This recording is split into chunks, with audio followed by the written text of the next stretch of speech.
Is this a clock, you ask? How does it tell the time? How does it work? I will tell you now.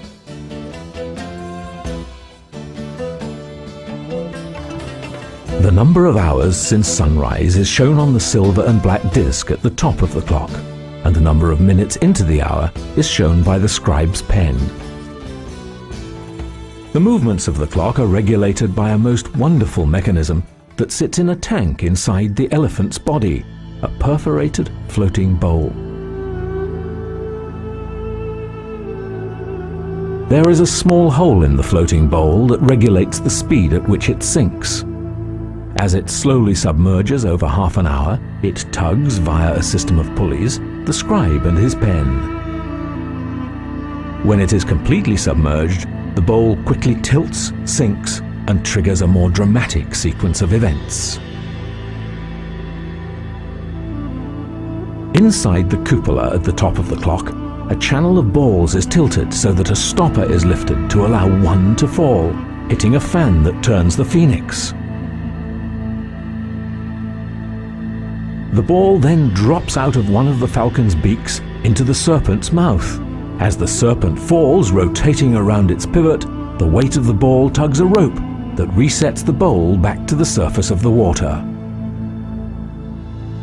The ball drops again into a vase that triggers the mahout's mallet and hits a cymbal, which sounds the half hour. As the ball collects in a trough, the float begins to submerge again, and the whole process repeats itself with subtle adjustments for the second half of the hour.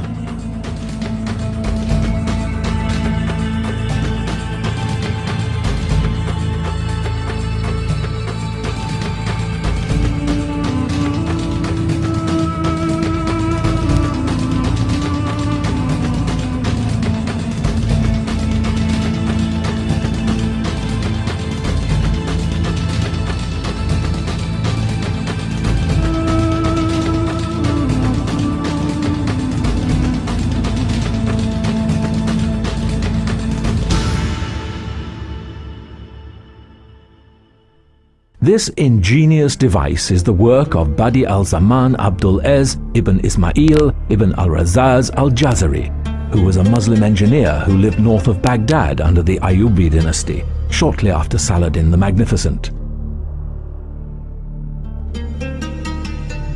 Al-Jazari built a large number of mechanical devices that revolutionized engineering. He described many of them in his book of knowledge of ingenious mechanical devices.